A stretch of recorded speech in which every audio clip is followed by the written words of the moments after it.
Bonjour et bienvenue sur Parole de Pilote, le premier podcast qui parle de rallycross. Pour ce premier épisode, j'ai le privilège d'échanger avec Jonathan Paillet.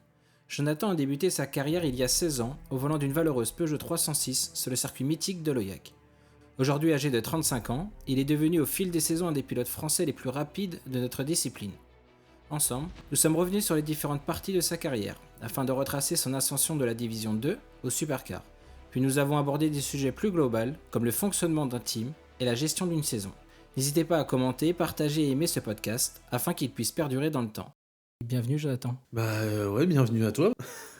Merci, donc très content de t'interviewer pour la première fois, que tu sois la première personne à m'avoir donné ton feu vert pour enregistrer. Alors je t'explique rapidement, donc le podcast, il y a plusieurs parties. La première partie, on va revenir sur l'intégralité de ta carrière, donc de tes débuts jusqu'à cette année. Ensuite, il y aura une partie questions pour apprendre un peu plus à te connaître. Après, on aura une partie un peu plus actuelle. Et puis on terminera par un petit jeu avec une dizaine de questions. Et là, tu vas pouvoir me montrer tes connaissances. Et j'espère que tu marqueras un maximum de points. Alors, première partie, les chiffres. Tu as participé à 103 épreuves, puis le début de ta carrière. 63 en supercar, 32 en division 3 et 7 en division 2 et une seule en division 4. Pour un total de 12 podiums, 9 en supercar et 3 en division 3. Et 3 victoires, les 3 acquises en division 3. Tu as participé à ton premier rallycross au mois de septembre 2007. Est-ce que tu peux m'expliquer un petit peu comment c'est passé entre ta naissance et ta première course? La passion, comment elle est arrivée? Je pense que tu as bercé dedans. Puis tes premiers souvenirs. Ouais, la passion elle est venue naturellement, même si c'est clair que notre père nous a pas forcément incité, voire même nous a pas cherché à nous dégoûter, mais c'était pas un but pour lui dans la vie qu'on fasse du sport auto forcément. Ouais. Parce que c'est quand même quelque chose qui coûte cher et acheter des pneus c'est un peu plus cher qu'acheter une paire de crampons. C'est sûr. Et après, étant donné que l'atelier était juste en face de la maison, à chaque fois que je rentrais de l'école, j'avais plus envie d'aller voir les voitures que de faire mes devoirs. C'est sûr que c'est venu complètement naturellement. Ouais. Et donc en 2007, tu participes à ton premier rallycross. Est-ce que tu te souviens de l'annonce? Est-ce que c'était quelque chose de prévu longtemps à l'avance? Prévu longtemps à l'avance, non. En fait, nous, à l'époque, on roulait beaucoup. Il y avait surtout une activité location, non pas les compétitions. Arrivé un moment où il y avait un parc il y avait 3 supercars, il y avait 2 divisions 3 et 2 divisions 2. Donc ça faisait quand même pas mal de voitures à rouler. Et il était venu une conversation comme ça que il y avait la 306 qui était dispo. Pourquoi pas me faire rouler à l'Oyac, quoi. Ok. Donc c'était avec la 306 S16, ta Ouais. première course. Ouais. Est-ce que tu as des souvenirs précis sur ce week-end-là? Peut-être premier départ dans un peloton? Souvenir précis, pas forcément. Je crois que notre père a été surpris un peu de nous voir, parce que vu qu'on n'avait jamais vraiment roulé en compétition, on avait fait que du karting de location et tout, il a été surpris de voir sans forcément d'expérience, qu'on était capable de faire avec une voiture de course. Ouais. Et je pense que tout ça, ça vient surtout du sim racing, pratiqué avec Fabien depuis qu'on était vraiment. On a dû commencer, on avait 10 ans, je crois, avec notre volant dans notre chambre. Donc c'est vrai qu'on n'était pas vraiment perdu arrivé sur la piste, même si le virtuel, c'est autre chose que le réel, et c'est quand même beaucoup plus impressionnant d'arriver sur une course avec des vraies voitures à côté, l'ambiance. C'est pas comparable, mais on n'était pas vraiment perdu.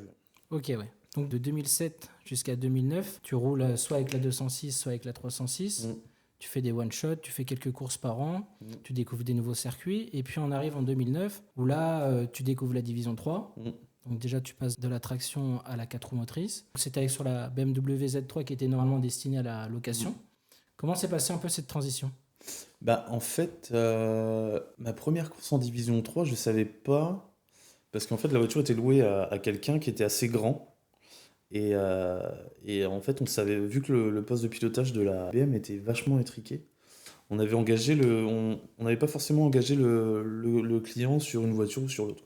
Donc arrivé sur la course, je savais pas quelle voiture j'allais rouler. Soit c'était la 206, soit c'était la BM. Et en fait, le gars se sentait pas très bien dans l'habitacle de la BM parce que le moteur était vachement reculé. Moi, je me souviens, étant assez grand, chaque fois que je freinais, il y avait un cache carbone qui cachait la pipe d'admission, là. Chaque fois que je freinais, j'avais le genou qui tapait dedans. Je me retrouvais avec des gros hématomes le dimanche soir et tout. Donc c'était pas la position de conduite la plus agréable. Et du coup, ouais, j'avais roulé avec la BM ce week-end-là et sans l'avoir essayé avant. Ah ouais, donc c'était Arrivé direct. sur un circuit facile en plus, hein, comme ça les races. en n'ayant jamais roulé avec une cadre motrice, jamais roulé avec une voiture de plus de 200 chevaux. Donc ouais, j'étais pas très serein, on va dire. Donc jusqu'en 2012, tu as roulé donc avec cette BMW. J'ai noté qu'en ton meilleur résultat avec cette voiture, c'est 8e à Mayenne en 2010. Est-ce que tu penses que tu pouvais faire mieux ou que la voiture était arrivée à son potentiel max de terminer 8e? Je pense Je manquais peut-être un peu de confiance en moi, en la voiture. Ne roulant jamais entre les courses, c'était vraiment difficile de se faire vraiment Ah ouais, de t'habituer? un vrai feeling avec la voiture et de savoir exactement comment elle allait réagir, comme on peut l'être maintenant avec les 208. C'est vrai qu'on les connaît sur le bout des doigts. Donc, je pense qu'en ayant roulé un petit peu plus en séance d'essai avec la voiture, en ayant développé aussi un petit peu plus la voiture, je pense ouais, c'est clair qu'il y aurait eu moyen de faire mieux parce que c'était une voiture qui avait un équilibre sympa. Ce qui l'handicapait un peu, je pense que c'était le bloc BM qui était hyper lourd et moins puissant que le Nissan. Mais elle était vachement plaisante à conduire. Ouais. Ouais, donc en fait, tu l'as pilotée quand elle n'était pas louée. Sinon, Voilà. donc C'est ça. c'était compliqué de t'habituer, prendre tes habitudes et te sentir vraiment bien dans la voiture. C'est sûr. J'ai rassemblé 2 années, donc 2012 et 2013, parce que pour moi, c'est 2 années très importantes. Déjà, c'est la première fois que tu participes à une saison complète. Donc là, c'est complètement différent. Puis en plus, tu passes donc de la Z3 à la 206. Est-ce que tu as changé quelque chose dans ta façon d'aborder les courses? Pas forcément, parce que pareil, j'avais pas roulé avec la voiture en début de saison. À l'époque, on n'était pas trop séance d'essai. On faisait Ouais. très rarement des séances d'essai. Et comment dire, et ouais, non, je suis arrivé sur la première course. Je savais que le châssis de la voiture était vraiment était un des meilleurs châssis de la catégorie. Et je pense que ça l'est toujours actuellement. Le fait d'avoir mis un Nissan dedans, c'est vrai que ça mettait un peu tout le monde sur le même pied d'égalité. Ouais, bah oui, c'est le moteur qui domine la division. Ouais. Et puis après, on n'avait pas roulé avec la voiture avant. On n'avait pas, sur les départs, on sait pas ce que ça allait donner. On avait fait des attachements de boîte à peu près comme il fallait. Les ponts, pareil. Les ressorts, on a regardé ce qu'il y avait. C'est une voiture qui avait été pas mal construite avec ce qu'il y avait sur les étagères à l'atelier, en fait. Et puis c'est vrai que ça s'est avéré être dans le coup assez rapidement. Et surtout très facile à conduire, cette voiture. Les 5 premières courses, tu fais 2 fois 3e, tu termines une fois 5e. Et là, on voit par rapport au résultat que tu avais avec la Z3 dans les années auparavant, là, on voit vraiment une progression. Et puis arrive le 29 juillet 2012. Je pense que c'est une date que tu n'as pas oubliée. Sur le circuit de Kerlabo, circuit qui est le plus proche de chez vous, vous avez la famille, les sponsors. Tu remportes ta toute première victoire en rallycross. Est-ce que tu te rappelles un peu du déroulement de ce week-end-là? Le déroulement, je me souviens que c'était un week-end où il avait plu, je crois. Le déroulement. Abandon en Q1. Abandon en Q1, ouais. Je crois que c'était un peu la maladie de cette voiture, elle était vachement fragile au niveau des trains. Abandon en Q1, P1 en Q2, donc meilleur temps. Ouais. P4 en Q3. Et donc tu partais en première ligne tout à l'extérieur de la finale A. Parce qu'à l'époque, c'est vrai, ouais, il n'y avait pas les demi. Ah non, ça fonctionnait. Et tu partais en plus à côté de deux pilotes assez connus, surtout en division 3, Marc Maurice et Christophe Sounois. Donc tu pars extérieur en première ligne et dès le départ, tu réalises un bon départ. Tu sors premier. Pas très bon départ, mais en fait j'ai gardé, je crois qu'ils me mettent une voiture dans la ligne droite. Et après, j'ai gardé vachement de vitesse à l'extérieur et j'ai réussi à sortir devant. Ouais. Tu sors devant et puis après, t'enchaînes les tours propres. Ouais. Et tu remportes ta toute première victoire à domicile. Alors je suppose que dans la voiture, une fois que la ligne d'arrivée est passée, t'exploses quoi. Tu réalises. Bah ouais, c'était un rêve de gosse en fait. Hein. Surtout avec Kerlabo. Kerlabo, ça. Step au-dessus, ça aurait été l'OEAC, je pense. Mais c'est clair que pour nous, gagner Kerlabo, c'est quelque chose. Et donc tu enchaînes à Mayenne avec ta seconde victoire. Et là, t'as pas fait trop de détails. P en Super Pole, P en Q1 et en Q2. Alors, ce qu'il faut savoir, c'est que j'ai mis la voiture dans le rail première séance. Ouais. Et j'ai fait qu'un tour en essai libre. Donc c'était compliqué de. C'était compliqué. Là, tu t'es dit week-end compliqué. Ouais. En fait, ils ont réparé la voiture juste avant les essais chrono. Et à l'époque, pour se qualifier en Super Pole, il fallait faire dans les 5 au chrono. Ok. Et j'arrive à faire 5. Et après, en fait, ils n'avaient pas eu le temps de régler les trains avant les essais chrono. Entre les essais chrono et la Super Pole, ils arrivent à redresser les trains. Et je fais meilleur temps en Super Pole avec 4 dixièmes d'avance, je crois, sur.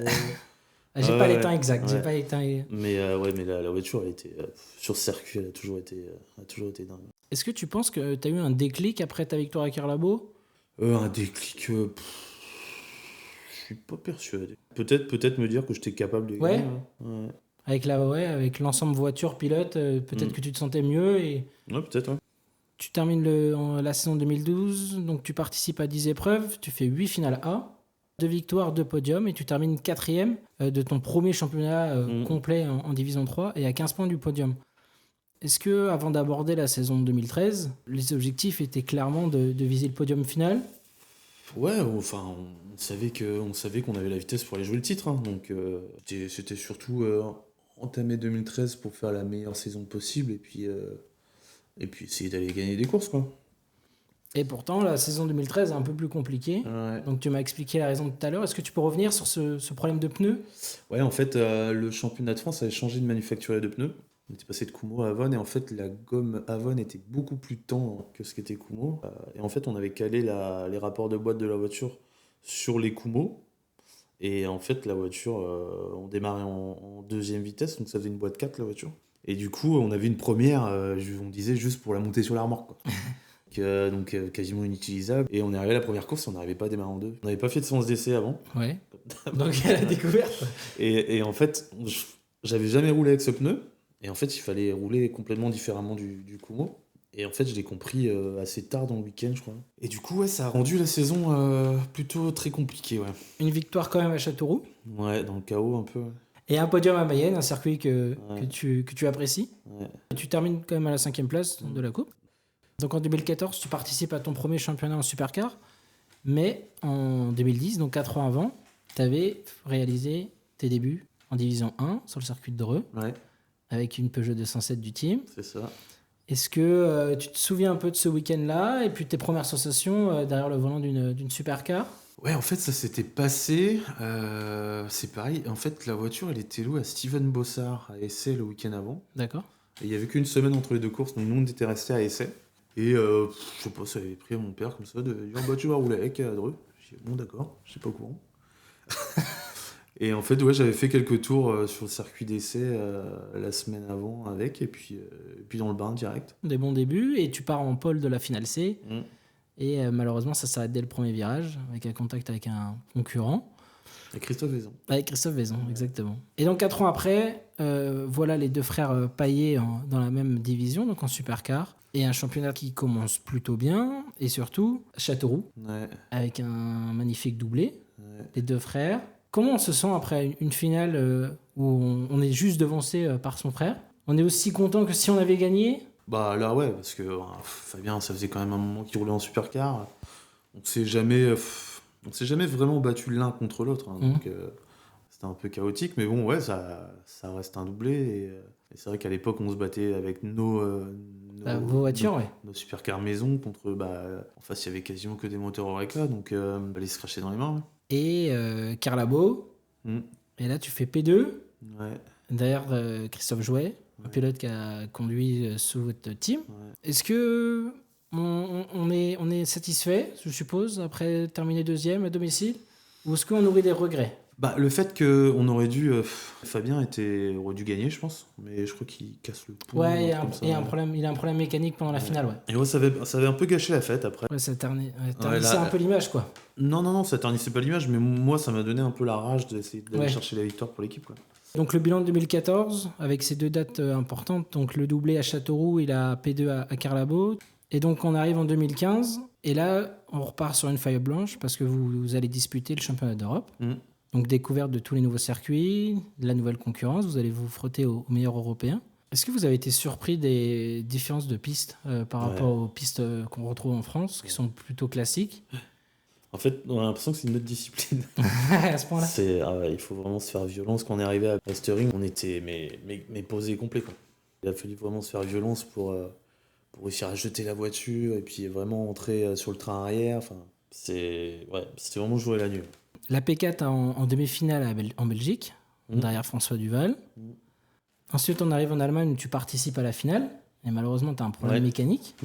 Après un tel début de championnat qui est quand même très bon, est-ce que vous vous attendez à être directement dans le coup, à participer directement au final, ou est-ce que c'était plus une surprise avec toute cette découverte qu'il y avait?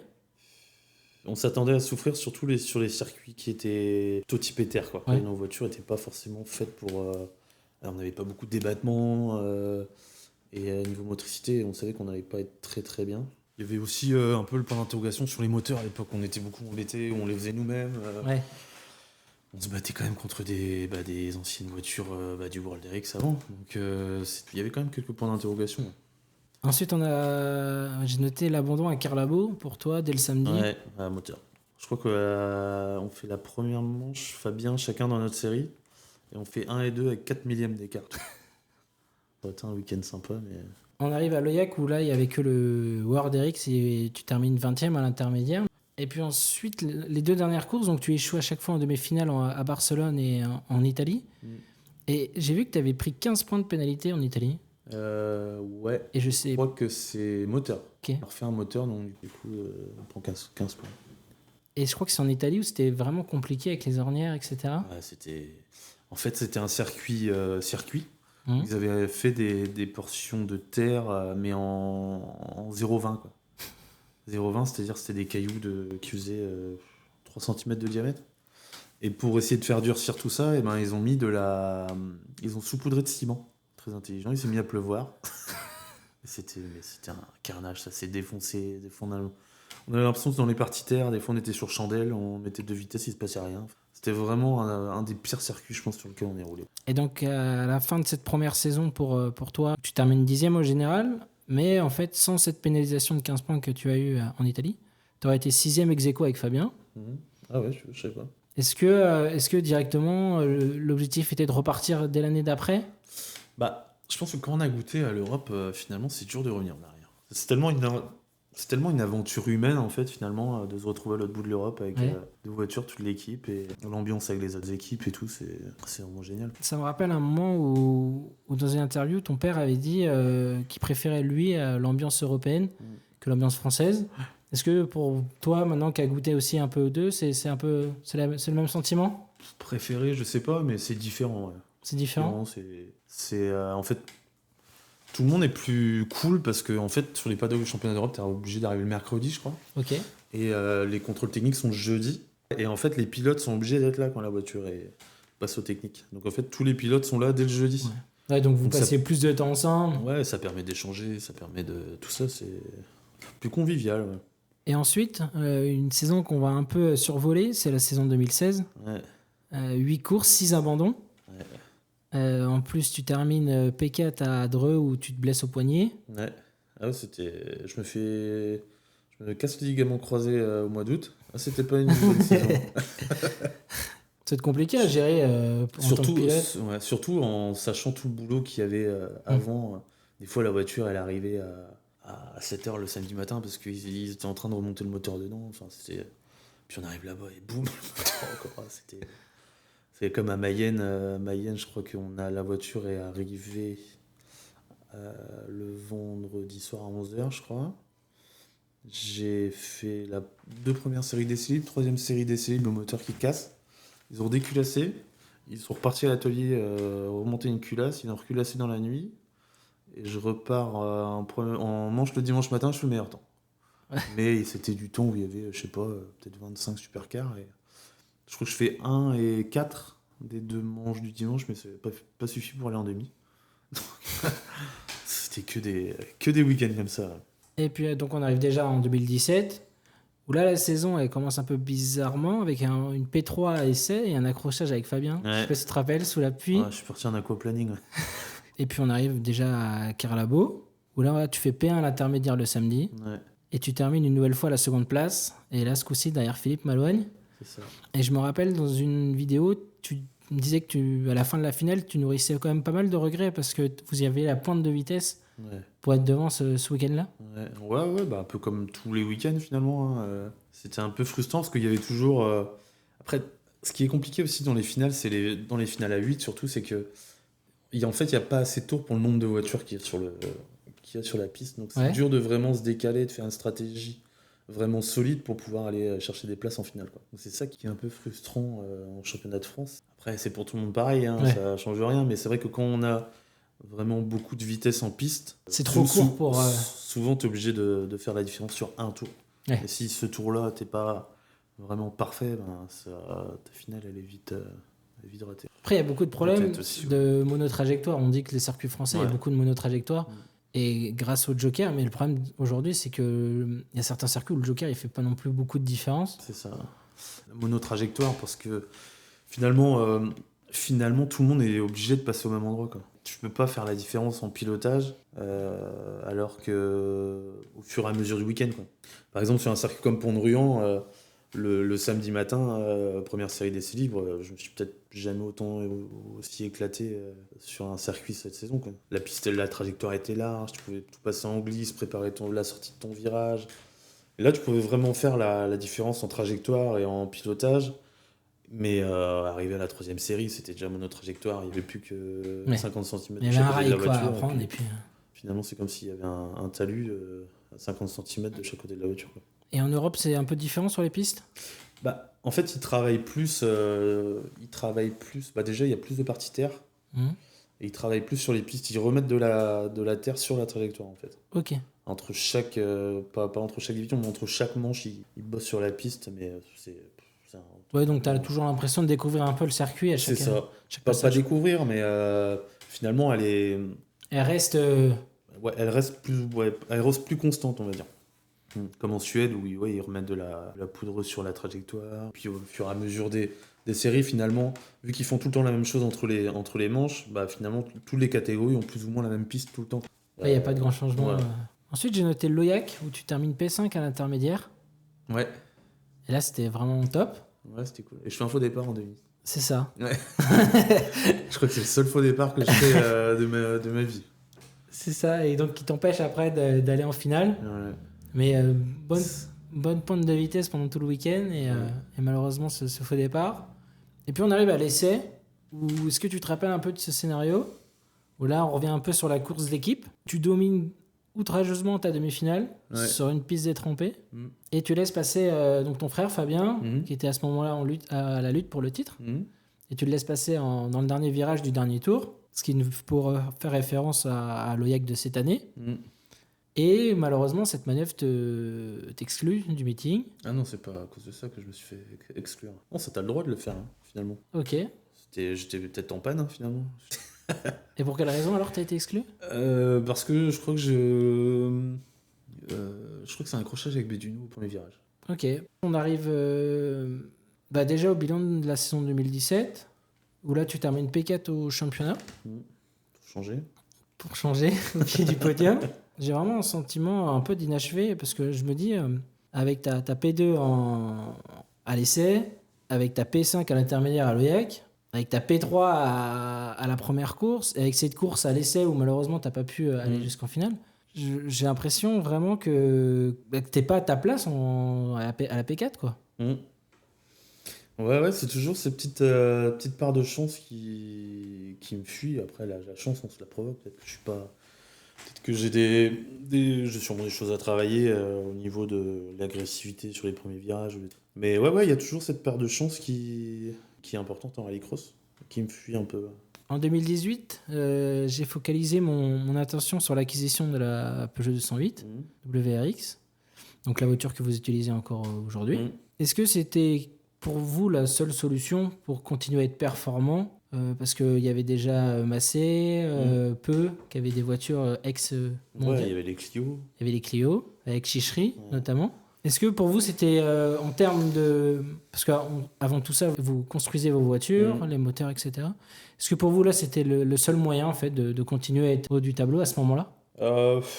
À ce moment-là, non, parce que nos voitures étaient quand même performantes. On a réussi à faire des choses avec nos voitures face aux caisses-usines qui étaient quand même pas mal. En Châteauroux, je crois qu'on était dans le match avec eux. Il y avait les 208 des Dubourg aussi. À cette époque-là, on jouait avec eux. Faleras où je manque de faire 3, mais le moteur qui se met en sécurité dans le dernier tour. C'est ça, et t'es au ralenti. Poulidor encore.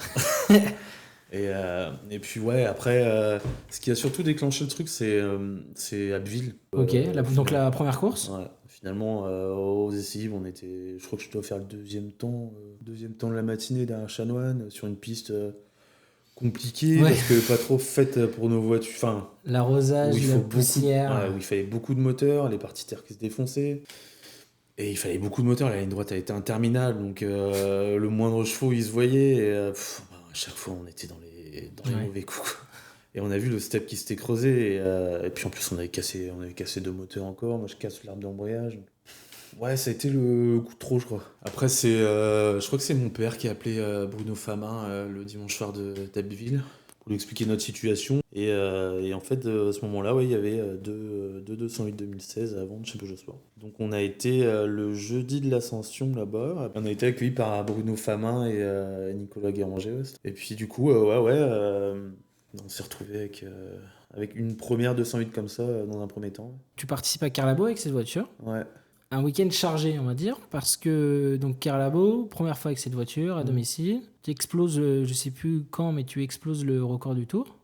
Ton père se retrouve derrière le volant, reprend le volant ce week-end-là. La voiture, ouais, du coup. Et donc la nouvelle voiture. Comment on gère un week-end comme ça Est-ce qu'on a des étoiles un peu plein les yeux, puis c'est compliqué de se concentrer réellement là par rapport à un week-end autre que tu avais connu? Bah, en fait, c'était un peu la délivrance ce week-end-là, parce que la voiture, on l'avait eue 2 mois avant, je crois. On continuait à rouler avec les anciennes. C'était un supplice de l'avoir dans le garage. De l'avoir dans le garage. Mais mon père et Joël Gourmelon, le patron d'Axel Fermeture, qui était aussi impliqué dans ce projet d'acheter les voitures, et heureusement d'ailleurs qu'il était là à ce moment-là, parce que je pense qu'on serait plus en rallycross. En fait, ils avaient décidé de la sortir à Carlabo. Ah oui, donc elle était dans le garage et puis nous on roulait avec les anciennes. C'est chaud et puis. Donc c'était un peu la délivrance, mais le truc c'est que on n'avait pas roulé avec avant en fait. Ouais, ok. Comme toujours pas d'essai. Ouais, c'est ça. On verra bien. Ouais. Et on avait fait 2 tours sur le circuit de karting à côté du circuit avec la Red. Ok. Mais sans avoir fait de réglage, on l'avait livré, on l'avait mise sur la piste et puis voilà. Donc c'était une délivrance. Ouais. Est-ce que par rapport aux voitures que vous pilotez avant, est-ce que toi, dès le départ, tu as senti une différence dans un domaine précis? Je compare ça, c'est comme si c'était un changement de division finalement. Ah ouais, à ce moment-là. Ah ouais, un rechangement de division, tout ce qui est commande de boîte, la direction, tout c'était une PlayStation le truc en fait. Ouais, c'est une PlayStation. Ouais. C'est hyper facile. Ouais. Et même niveau moteur, c'est comme si on mettait un moteur de D3 dans une supercar. Ouais. Un moteur de D3 avec 150 chevaux de plus et c'est hyper exploitable. C'était surtout pour préparer donc 2019. Là, en 2019, vous achetez un second châssis. Et là, c'est une saison un peu différente pour toi parce que déjà, il y a François Duval qui vient piloter vos 208, qui enchaîne 3 victoires consécutives. Est-ce que c'est important d'avoir un pilote comme François Duval pour apprendre un peu plus rapidement la voiture avec ses ressentis, ou est-ce que lui, il est très... il est pas du tout explicite. Hein. Ouais, c'est brut. Ouais, complet, ouais. Ok. Il monte dedans et puis après... Ouais, faut regarder ses interviews et puis François, il est comme ça dans la vie en fait. Ouais, c'est vrai qu'à chaque fois, je sentais un peu froid ou... Il est pas froid, sa façon d'être, je pense qu'il est un peu réservé. Ouais. Je pense que c'est quelqu'un qui a un vrai don et qui sait pas forcément l'expliquer. Quoi. C'est un talent brut. Et donc toi tu participes qu'à quelques épreuves. J'ai noté Châteauroux où t'es tu gagnes ta demi-finale et ensuite P5 en finale après un départ assez mouvementé où tu pars un peu à l'extérieur. Ouais, je crois que j'étais pas trop à l'aise avec les pneus de pluie. Donc sur le mouillé c'était pas top. Et moi j'ai noté la découverte de Oliès, le temple. On dit qu'il y a Lidanil ou le berceau du rallycross, on dit qu'il y a Loyac en termes de spectateurs, mais Oliès c'est une autre ambiance aussi. Ouais. Parce que moi de l'extérieur, j'ai jamais eu la chance d'y aller, mais de l'extérieur j'ai l'impression que les gens, les passionnés, etc., c'est vraiment un week-end différent. Ouais, je pense. En fait, je crois que là-bas, les spectateurs n'ont pas forcément l'accès direct au paddock, ils sont obligés de payer un truc supplémentaire. Il n'y a pas beaucoup de monde dans le paddock finalement. Enfin, l'année où on était, quoi. Ouais, c'est beaucoup. Il n'y a pas une ambiance comme il peut y avoir à l'Oyac où il y a beaucoup de monde dans le paddock. C'est bondé. Ouais, c'était pas. Par contre, après, quand tu vas dans le camping, sur le bord de la piste, c'est ça. Les voitures un peu taguées, etc. On est vraiment des petits joueurs. Hein. Ouais. C'est vraiment différent par rapport à... Et est-ce que c'est bienveillant, je trouve? C'est les Nordiques en général. Ouais, bon enfant, ils sont dans le délire. Ils sont vraiment super sympas. Et la piste en elle-même, parce que c'est quand même une piste légendaire pour le rallycross. Très impressionnant. Ouais, j'étais faire le premier tour de piste, je me suis demandé ce que je faisais là en fait. Ah ouais. En termes de dénivelé, tout en fait. Ouais. Tout est Les virages. Ouais. C'est la première fois que j'appréhendais d'aller sur une piste. Ok. Ouais, c'était vraiment... Et les jets qu'on peut prendre, le vélodrome là, où tu peux pas tenir ta tête, en fait. T'es en 4, t'es soudé, le moteur il prend pas de régime parce que la voiture est plaquée complet. Ouais. C'est vraiment un des circuits les plus complets à niveau tout, quoi. Est-ce que cette pige en Europe, c'était pour... maintenant, on sait ce qui s'est passé en 2020, mais c'était pour préparer un championnat européen en 2020 ? Bah, forcément, on a toujours eu envie d'aller faire de l'Europe. Hein. Après, c'est les stratégies de l'équipe au début de saison qui décident ce qu'on fait pas. Comme là, c'était peut-être un peu dommage de s'engager en championnat du monde alors qu'on aurait pu peut-être gagner en Europe, quoi. Ça, c'est les stratégies après qui ont été faites. Et voilà, c'était niveau com, c'était bien. Hein. Ouais, après, niveau en tant que pilote, on aurait peut-être... Sportif, ouais. Sur le côté sportif. On aurait peut-être voulu aller plutôt rouler en Europe avec des voitures qui étaient plus au niveau des nôtres, quoi. Et c'est cette course-là où tu fais P13 à l'intermédiaire. Ouais. Et t'es le meilleur français, par contre. Oui. T'es le meilleur français sur cette course-là. J'avais été... Ouais, parce que sans l'oubli du joker de Fabien dans une manche, là, ça aurait été différent. Il aurait été en demi. Fabien avait beaucoup plus de rythme ce week-end. Il était beaucoup plus à l'aise. Il te faut peut-être un peu plus de temps, toi ou... Ouais, je pense. Je pense que c'est peut-être un petit manque de confiance en moi aussi. Ok. Fabien, c'est vrai qu'il avait été direct dedans. À bloc. C'est un circuit qui demande de faut rentrer dedans, quoi.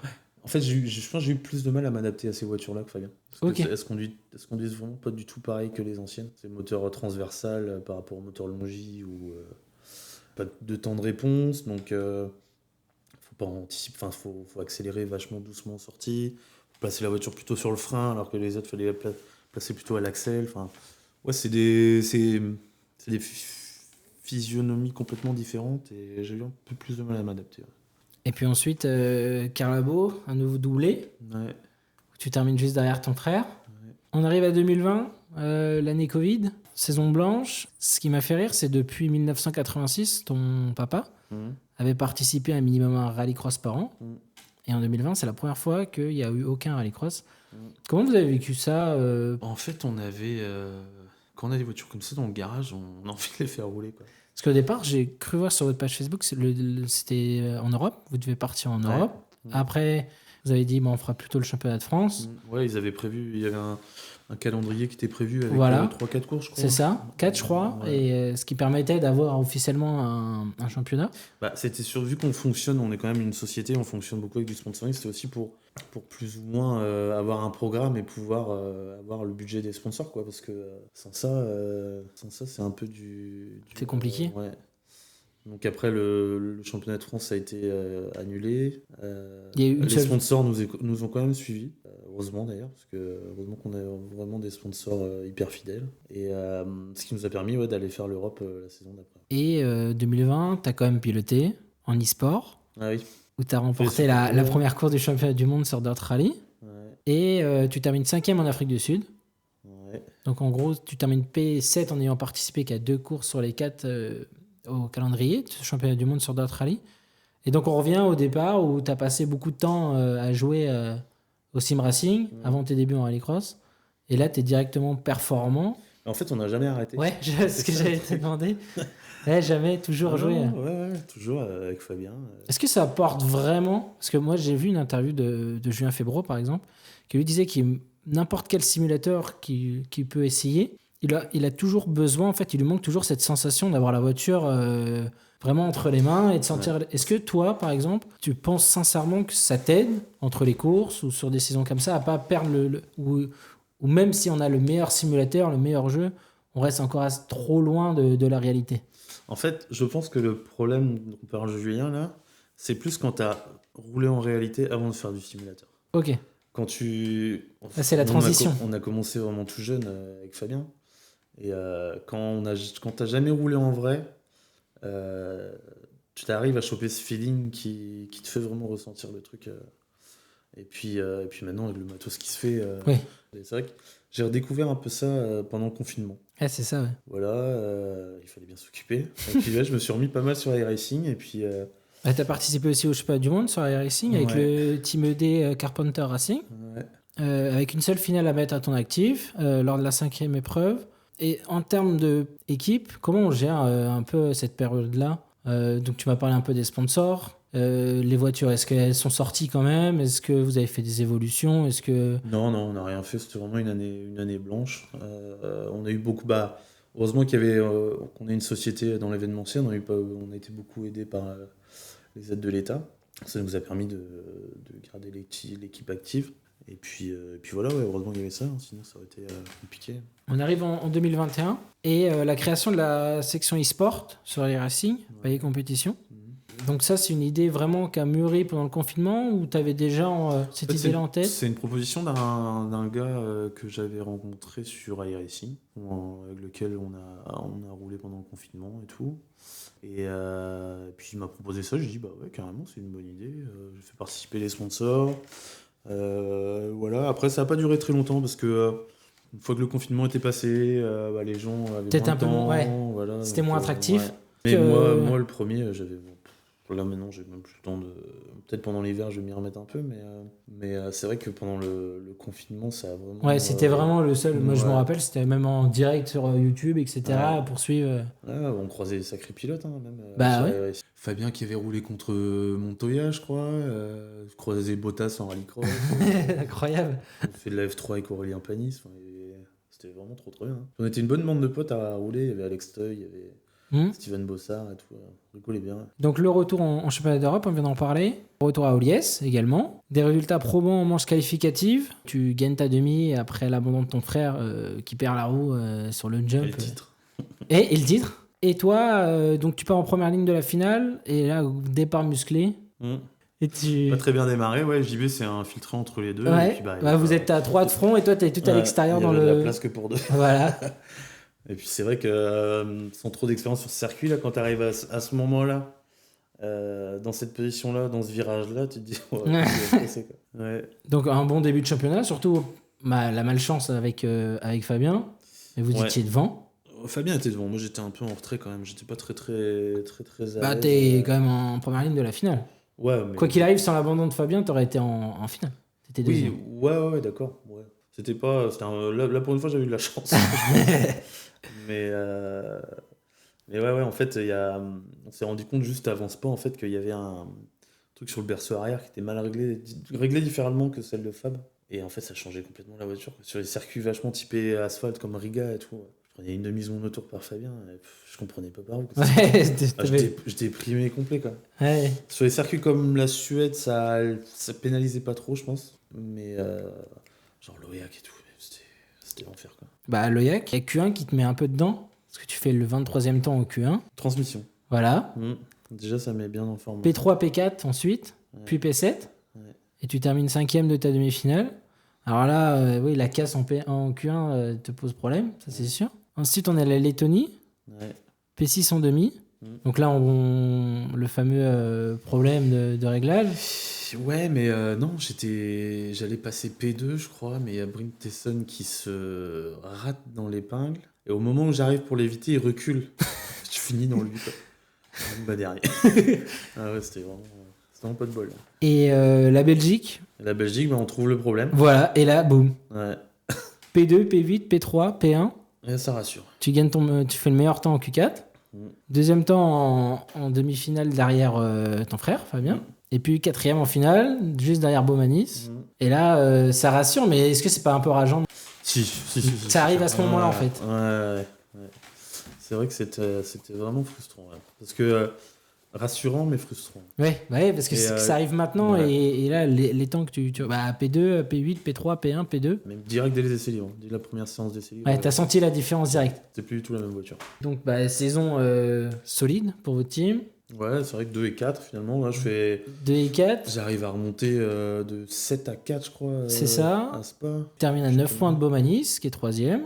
Qui n'est pas n'importe qui non plus. Et c'est vrai qu'on peut avoir des regrets par rapport à ta voiture où vous vous êtes rendu compte à la dernière épreuve ce problème-là. Et puis Fabien, avec son abandon à Liège alors qu'il était premier de sa demi-finale. Ce qui nous a valu quand même le respect de Bakerud. Ouais. Parce qu'en fait, ils étaient tous persuadés, son équipe, lui, tous ses supporters, que moi j'allais le satelliser au premier virage pour favoriser Fabien. Fabien, oui. En fait, ils étaient tous. Parce qu'en fait, c'était les 30 ans d'Andreas et on a tous fini dans un bar après à Spa. Ils sont tous venus nous voir et tout. Chapeau les gars, vous êtes vraiment fair play et tout.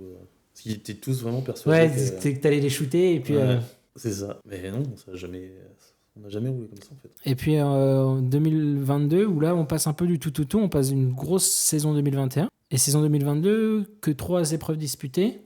Est-ce que l'objectif était de repartir en Europe? Ouais, c'est ça. Ouais.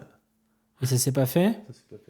Ça s'est pas fait. Et en fait, le Covid, ça fait beaucoup de mal. Donc, des partenaires comme Salin qui vendaient des voyages. Ouais, ils sont. Dans une société, c'est le premier truc que t'arrêtes, les sponsoring. Bah oui, c'est le cul du plus. Et puis, vu qu'on est une des seules équipes finalement à fonctionner comme ça, les autres équipes finalement, c'est beaucoup des gens qui ont des grosses boîtes qui c'est de l'autofinance. font plaisir.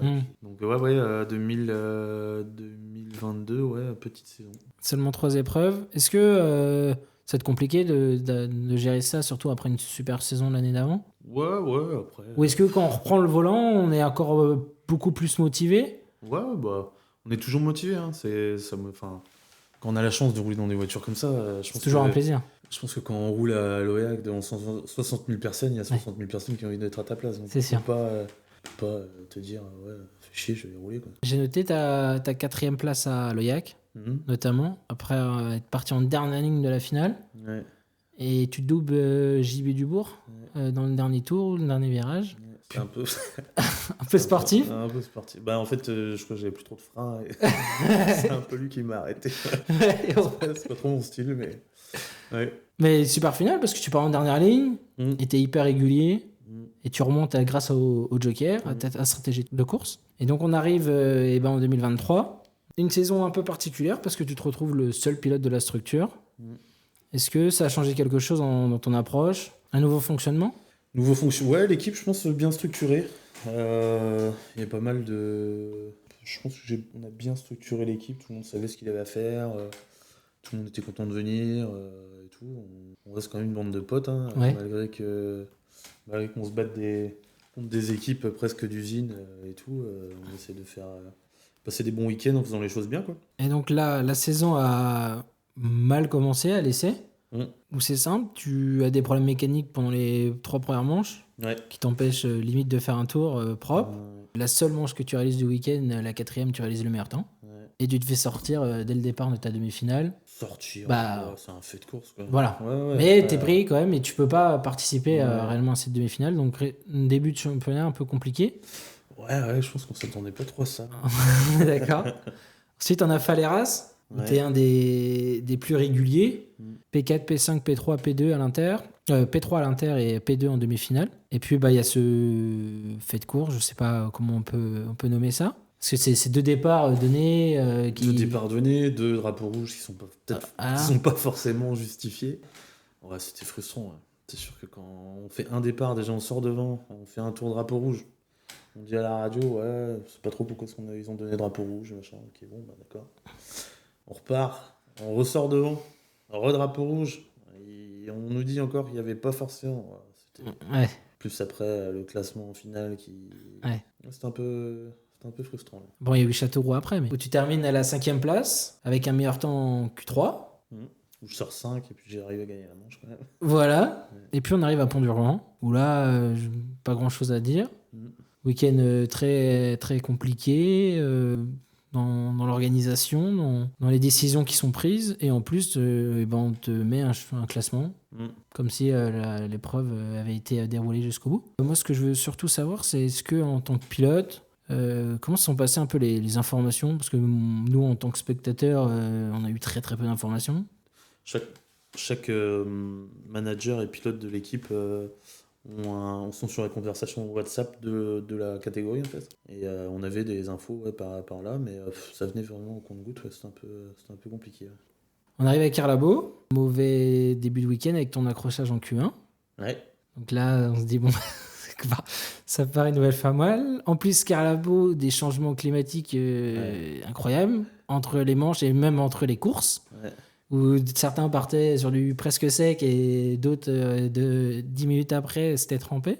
Tu réalises des bandes manches en Q2, Q3 et Q4. Tu te classes P5 à l'intermédiaire, donc tu es de nouveau dans le jeu. P2 en demi-finale. Et tu termines P4 derrière ton frère. Ouais.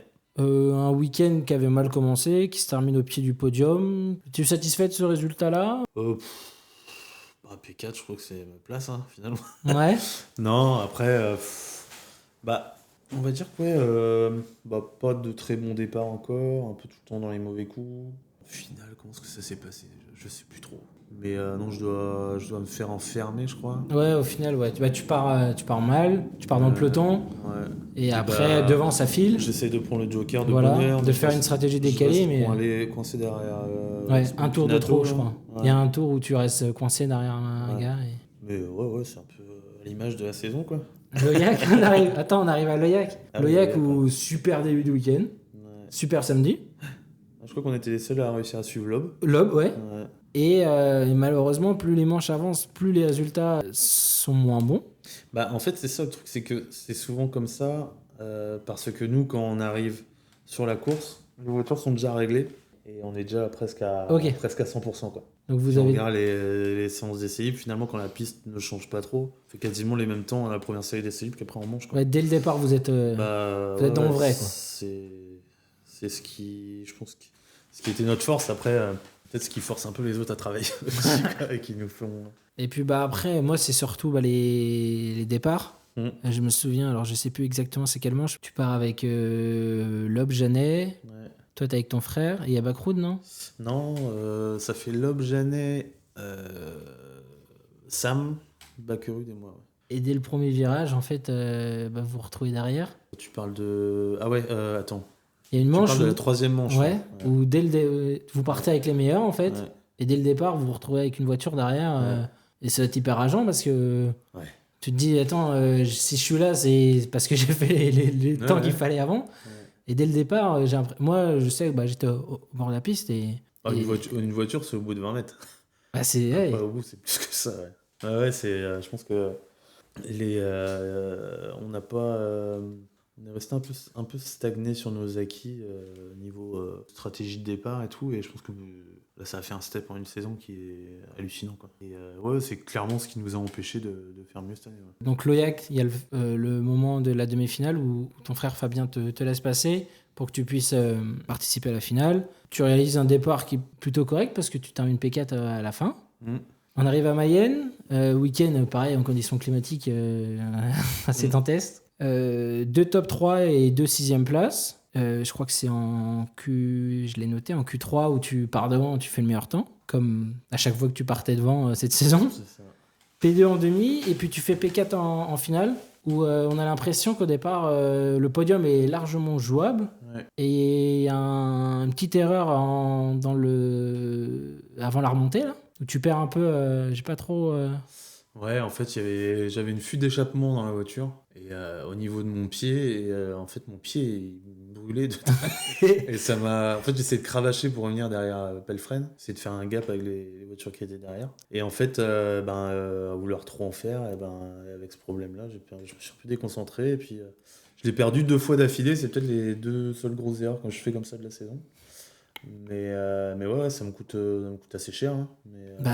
Mais Mayenne, c'était compliqué parce que je crois que c'est le seul circuit où on n'a jamais roulé avec ces voitures. Si, en 2018, j'ai roulé avec, mais pareil, on n'avait pas fait de développement, on n'avait rien fait. Donc, on savait pas trop comment se mettre niveau réglage, et on a vraiment bossé beaucoup pour être performant. La matinée et tout le week-end pour essayer de revenir parce qu'on était vraiment loin. Et puis on termine avec Dreux. Donc la dernière course du championnat avec les étrangers qui étaient là. P7 en finale, des résultats plutôt constants.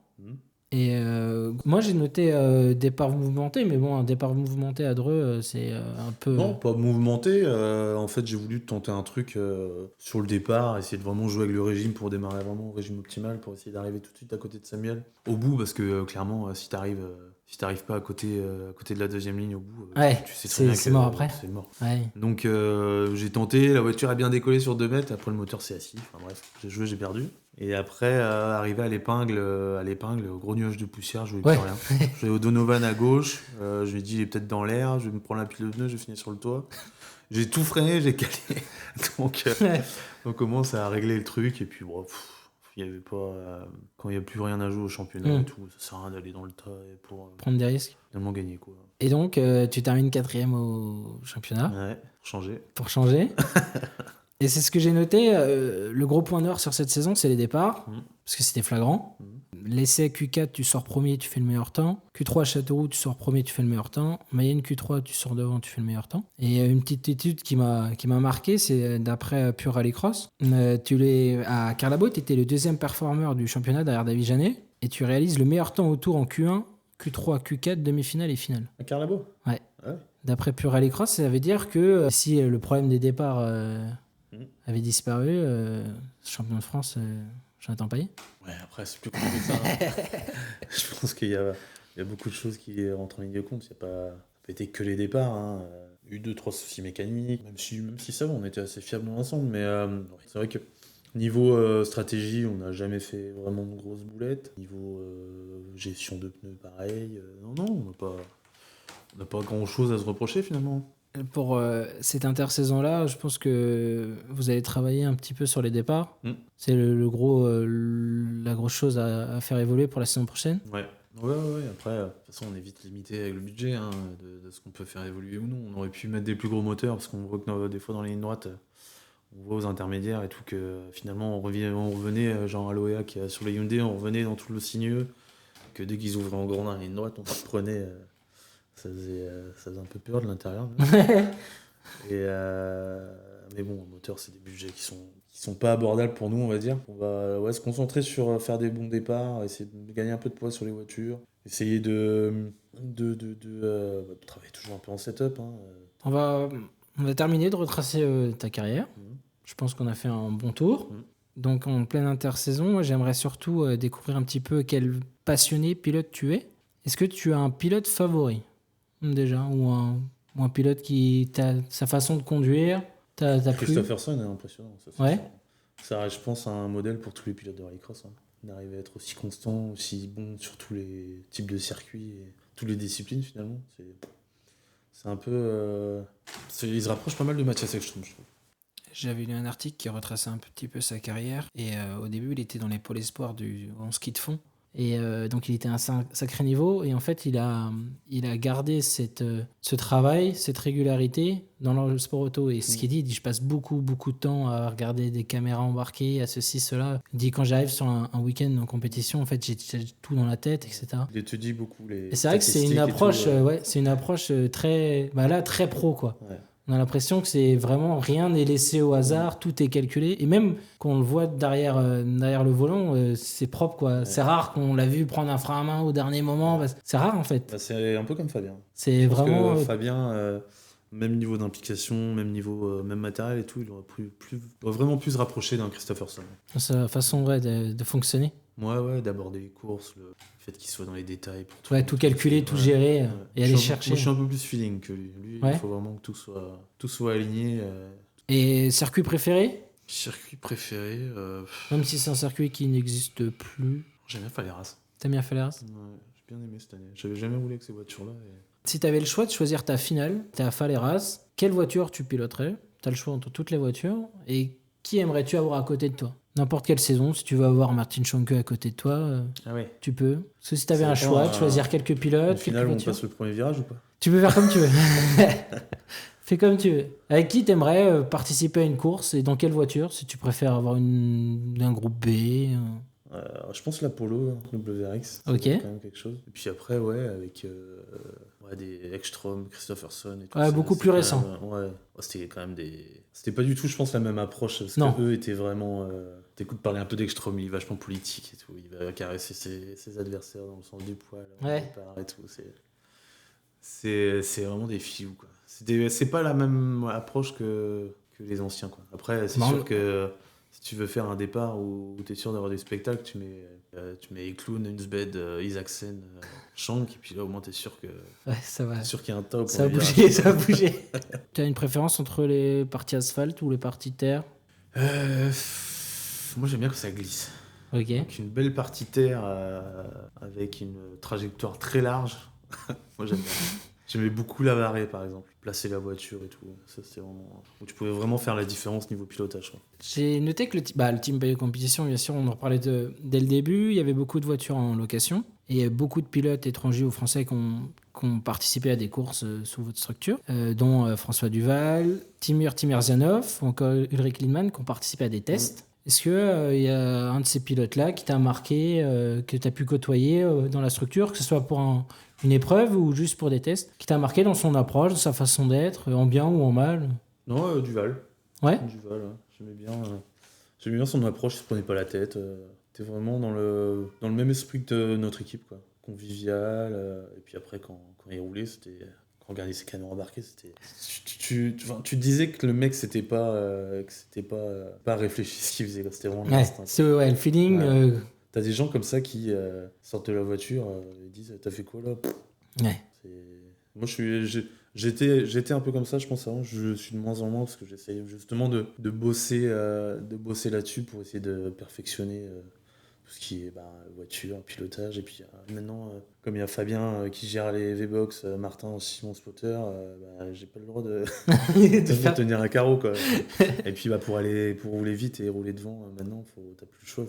Faut être propre, voilà. Et puis faut rien laisser au hasard, quoi. Aujourd'hui, comment tu trouves le championnat français par rapport à ce qui se fait en Europe ou en mondial? Et est-ce qu'aujourd'hui un calendrier de 8 épreuves, ça te convient, vous, en tant que team, pour la préparation, le temps entre les courses? Parce qu'à un moment donné, il y avait certains pilotes qui disaient que les courses c'est trop rapproché. Est-ce que ça vous convient? Ouais, je pense que faut pas mettre plus de courses parce que c'est quand même des voitures qui coûtent très cher à faire rouler. Ça demande quand même beaucoup de logistique pour maintenant quand on voit les structures, on revient 10 ans en arrière ou même plus rien à voir, quoi. Après, tout évolue, hein, mais je pense que 8 c'est le maximum. J'ai l'impression qu'il n'y a vraiment plus trop de différence en réalité entre le summum du championnat d'Europe d'il y a quelques années et aujourd'hui notre championnat de France. En termes de budget, de préparation, si on revient juste 10 ans en arrière par exemple, on sentait que c'est simple, il y avait très peu de Français qui allaient s'essayer en Europe parce qu'on sentait que la marche était trop haute. Et aujourd'hui, on a l'impression que n'importe quel, on a vu à Loyac avec Backroot par exemple, qui est quand même un des top pilotes mondiaux depuis quelques temps, et il n'a pas forcément gagné. Ce que je voudrais savoir, c'est est-ce que les pilotes français qui sont efficaces en championnat de France, si on les met sur des pistes européennes à l'heure actuelle, est-ce qu'on verrait toujours la différence entre les Européens qui ont l'habitude de ces pistes-là et les Français? Tout dépend des pistes.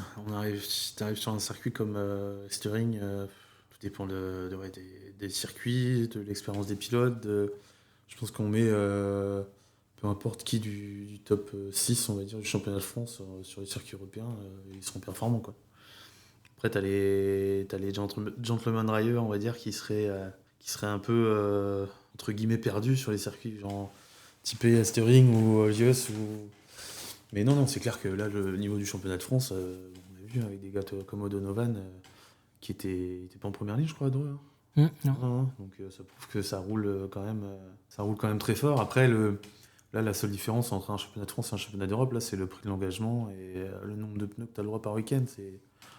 Un championnat d'Europe, tu as le droit de 12 pneus neufs par week-end. Et si tu les prenais pas, tu savais que tu tirais une balle dans le pied déjà, quoi. Ouais. En plus, c'était l'ancienne gomme, donc sur les départs, c'était flagrant la différence qu'il y avait. Donc c'est surtout ça, les deux grosses différences, quoi. C'est surtout au niveau des coûts, quoi. L'avant-dernière partie, avant d'attaquer le jeu, on va parler plus principalement des sponsors. Donc j'ai eu le plaisir de discuter rapidement avec vos sponsors, un des sponsors principaux, Joël Gourmelon à Loyac.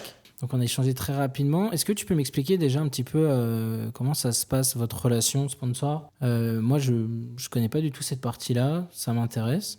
C'est surtout du relationnel, hein. C'est des connaissances, des passionnés, des personnes comme Joël qui s'investissent, comme lui s'investit, c'est hyper rare. On avait aussi avant le Covid Michel Salin qui est un grand passionné de sport auto et qui nous a suivis. On porte toujours les couleurs, hein, mais depuis le Covid, c'est vrai que c'est plus compliqué pour eux. Mais on porte toujours les couleurs parce qu'il nous a quand même filé un coup de main énorme. Qui lui a roulé avec mon père dans le temps. Donc c'est beaucoup de partenaires historiques finalement qui nous suivent depuis des années, qui suivent l'équipe en général, quoi. Et puis après c'est des histoires humaines comme avec Joël qui lui s'est investi, qui s'est investi énormément dans l'équipe en aidant à financer les voitures, tout ça. Donc je pense que heureusement qu'il y a toujours des gens comme ça passionnés pour le sport automobile parce qu'il y aurait, Sinon, il y aurait plus beaucoup de sport auto, je pense. Et une dernière question avant d'entamer le jeu. Est-ce que tu peux m'expliquer, toi, ton rôle hein, dans le team Payet Compétition? Parce que tu n'es pas seulement pilote. Est-ce que tu peux m'expliquer en quoi consiste ton rôle sur le reste de l'année, entre les courses? Entre les courses, moi, je suis à l'atelier tout le temps. Les compétitions, ça a toujours été une boîte qui était focalisée sur le sport automobile. On fait de la location, on fait un peu de restauration de vieilles voitures aussi. Je fais un peu de design aussi pour le sport auto, donc des décos pour des voitures de course. Ok. Donc tout ça, ça fait une activité pour 2 personnes à temps complet entre l'entretien des 208, tout ce qui est logistique pour faire fonctionner l'équipe. Ok, parfait. Bon, on arrive au moment crucial de cet échange, le La jeu. pression, là. Ah bah, c'est la pression. Ouais. Donc c'est simple, je vais te poser 10 questions. Je pense que les niveaux... alors je te préviens, je suis parti de 1973 à aujourd'hui. Oula. J'ai pas, voilà, on va être sérieux. Alors c'est simple, je vais te poser une question. Tu auras 3 façons de m'y répondre. Comme un célèbre jeu télé, t'as cash, carré ou duo. C'est-à-dire que je vais te poser une question, si tu as la réponse directement, tu me dis cash et là tu me donnes la réponse. Ouais. Si tu as bon, tu as 5 points, si tu pas bon, tu as 0 points. Si tu hésites, tu dis carré. Là, je vais te faire 4 propositions avec la bonne réponse. Si tu as bon, tu as 3 points, si tu pas bon, tu as 0. Et puis si vraiment tu aucune idée, tu me dis duo. Et donc là, je vais te faire 2 propositions, une bonne et une mauvaise. Et là, si tu as bon, tu as 1 point. Ok. Ok. Alors, qui a été le tout premier champion d'Europe de rallycross en 1973? Je vais dire carré. Carré. Alors, tu as Sisterling, Martin Schanke, Andy Benza ou John Taylor. John Taylor. C'est ça. En 1978, l'Oyac accueille la manche française du championnat d'Europe. Hack Anderson remporte la super finale sur sa Porsche 911 RS 3 litres. Quelle récompense a-t-il reçu pour cette victoire? Je crois que je l'ai eu entendu. Mais... C'est vraiment... tout, tu t'attends à tout, sauf à ça. Dis-moi. J'ai une idée, hein, mais Eh ben- il faut que je marque des points. Donc je vais prendre carré. Carré. Donc, soit un chien, une vache, un cochon ou un mouton. C'est un cochon. Et non, c'est une vache. C'est vrai? Ouais, Ah, putain. parce qu'il y avait l'usine Bridel. En fait, c'était D'accord, l'usine ok. de lait. Et pour la petite histoire, elle s'appelle Juliana. D'accord. Je sais pas s'il est rentré en Suède avec, mais il a eu une vache. Alors, quel pilote a remporté le championnat de France en 1984? Carré, hein. Alain Copier, Roger Chevreton, Max Mamers ou Jacques Aïta? 84. C'est entre ma mère et Chevreton, je pense.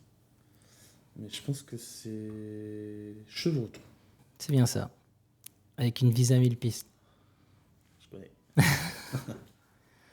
Ça, c'est une question très très facile. En 1992, AccuVu et Survu ont sponsorisé 2 pilotes en championnat de France. Tout le monde se rappelle de la BX d'un certain Jean-Luc Payet, mais qui était le second pilote? Patrick Herbert. C'était normalement- vraiment des Ouais, points donnés là. Arrivé à cette période-là, Ouais. normalement. Ouais, ok. Ouais, bon, là, quel ancien pilote de monoplace a remporté l'épreuve de Savenay en 1995 en Division 3? Patrick Tandet. Ok, ouais, voilà. Trop récent, trop récent. Qui a remporté la Coupe de France en catégorie production en 1996 et 97? 96 et 97. Carré. Pierre Flamand, Philippe Tolmer, Loïc Tolazzi ou Franck Deborn? De bornes. Ok. Moi, je l'avais pas, ça, tu vois.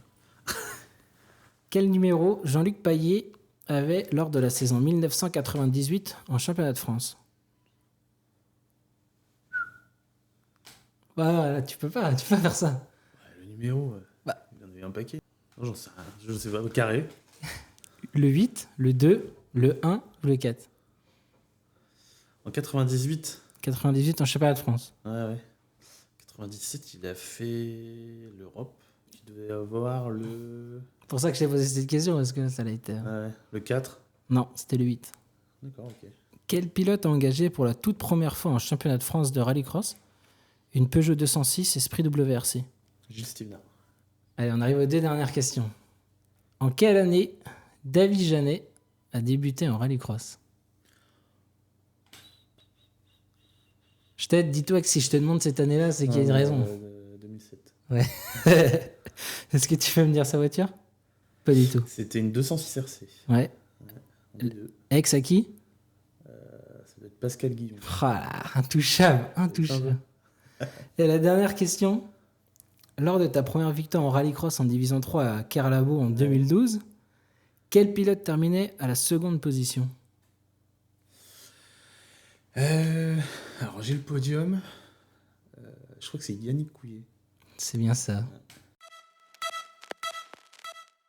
Voilà, c'est sur cette dernière bonne réponse que se termine le premier épisode de Paroles de pilote.